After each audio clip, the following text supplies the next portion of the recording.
Hello, good morning, good afternoon, good evening. Welcome to my channel once again. My name is Obanje Joseph. Um, please, please subscribe to this channel so that I will always bring up or bring to you insightful, lectures, on series of, issues that bother, on students, on how students will actually get better at what they do, talking about their research work and some other academic, issues. So today we are going to be looking at how to write a good statement of the problem in a research work. Okay, so it is very important that every student must know that their ability to formulate a good background to the study will enable them to write a very good statement of the problem. Now, a statement of the problem is a summary of the background to the study, while the background to the study talks more about the problem on a wider and a detailed perspective. The problem of the statement, that is the statement of the problem, is a brief summary of the problem. A good statement of the problem must be concise, factual, and relates with the background to the study.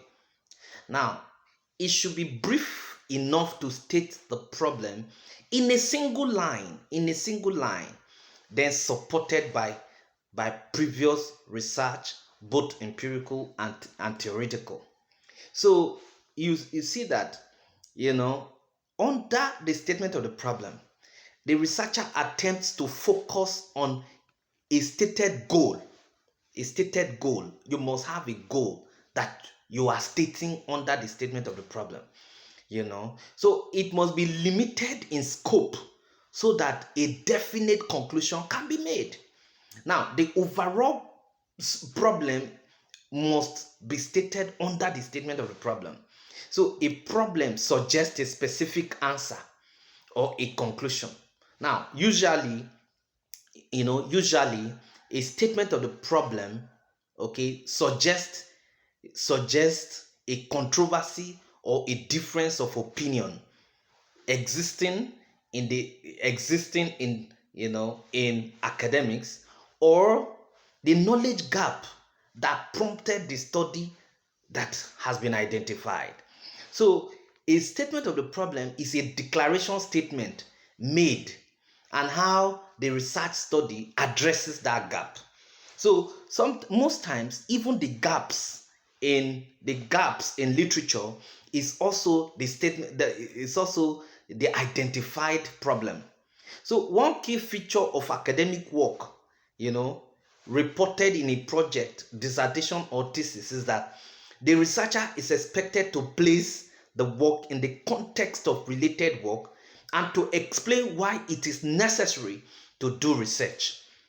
Okay, so how do you even identify a problem? That's statement of problem. How do you go about it? Now, the first step in conducting any research is the identification of the problem to be solved. You cannot just say you are doing a research work without identifying a problem, because it is the problem that actually enables you to even embark on the research. It is when you have identified the problem that you can now, embark on the research. So, research problem could be conceived as unsatisfactory state of affairs which, if not rectified, might affect the system adversely. So identifying a problem, which is what investigating, is usually a difficult task for students. Okay, most students easily fall prey to trivial problems. This is so because students do not take time to acquaint themselves, with the necessary research literature. Now, how do you identify the problem? How do you even identify the problem? Now, a statement of the problem, or a problem can be identified in the following forms. Number one is unsatisfactory state of affairs. Unsatisfactory state of affairs. Now, if as a student you have seen that ASU has been going on strike, and you know and you are not really satisfied with what ASU has been doing, okay, now, as a student, it bothers you. That is one way in which you can identify a problem. Okay. Then this number two is unanswered questions. There are certain questions that have not been answered. Why is it that third world countries are perpetually called developing countries? Are they not ever going to attain the position of developed countries? Okay, now these are unanswered questions that actually need to be identified and researched on. Number three is missing links. Missing links. Now, if there is, of course, because there is a rich family, there's now there is really, okay, an there's an assumption that wealth should come with education. Now, there are some societies where you have wealthy people, and there is illiteracy, high level of illiteracy, poverty, as well as people who are who are not knowledgeable. Now, the missing link between wealth, or between riches and illiteracy, okay, that is exactly another problem that can be identified and researched on. Okay, another problem is unsatisfied needs. Why is it that people, within the society cannot actually have access, to the infrastructural facilities when government actually has a lot of resources at its disposal? Now, this is an unsatisfied need that needs also to be researched on. Then the last one is imbalance. Why is it that there is a wide gap between the rich and the poor in the society? This is another form of problem that can be identified. Okay, now another thing we must quickly do under the identification of or statement of the problem is the sources of the research problem itself. The sources of research problem. Now, problem either in social or behavioral research could be located from the following sources. The first is literature. Now, having gone through literature, in the field that you are trying to research on, if there are missing links, or if there's a gap that you have noticed in all those documented materials that you have seen, such gaps can be identified as a problem. Okay, now a statement of the problem can be written in line with that. That is number one. Number two is theory. Now, if the theory that has been done, of course, theory provides a basis for identifying problem. The reason for that is that, now, let's not forget that that theory is good for investigation, but it gives rise to deduction, okay, which needs to be tested. Now, if there is a gap, if the theory is not able to actually address everything, okay, that is being explained around its explanation, you can say that, okay, there is a gap here that needs to be filled. So to that extent, a statement of the problem can actually be done along that line. So a problem has been identified along that line. Okay, so another one is personal experience. If you go to a society and everybody seems majority of people seem to be poor, or you go to a society where there's a disconnection between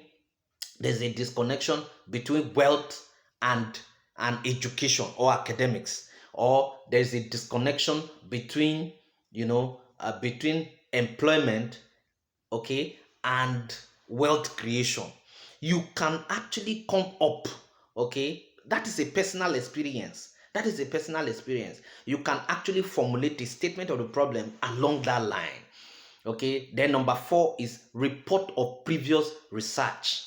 Okay, report of previous research. Now, the previous study, okay, or previous studies, of people, of scholars, can actually serve as, a source of identification of research problem, because you know because it maybe it contains a section on suggestion for further research, or it may actually contain,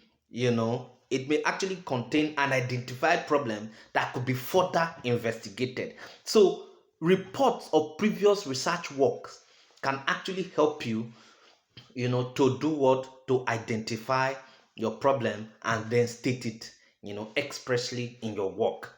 Now, what are the qualities of statement of problem? Good statement of problem. What are the qualities? Number 1, your statement of the problem must be researchable. You cannot say you have actually identified a research problem and then that research problem is not researchable. Okay, that is number 1. Number 2, your statement of the problem must be significant. You cannot identify your statement of the problem without it being significant or being relevant to the work you are trying to embark upon. Okay. Number 3, it must be novel. It must be something that is breaking a new ground. It is something that is actually, very relevant or new to the research work that you are doing. Okay. Then number 4, it must be consistent with the researcher's competence, okay, interest, and circumstances.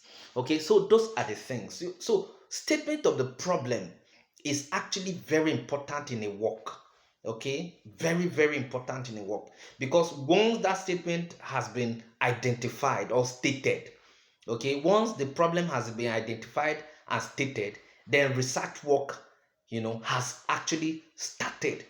Because there's no way you can embark upon research without identifying, plausible, problem, research problem. Once the research problem has been identified, because it is the problem that necessitates necessitates the research. It is the problem that necessitates the research. If there's no problem, then there's no point embarking on the research in the first instance. So research exercises are actually done on the basis of identified problems. If there are no problems, then there is no point for research. So it is very important that a research problem is actually identified and properly stated, and based on that, then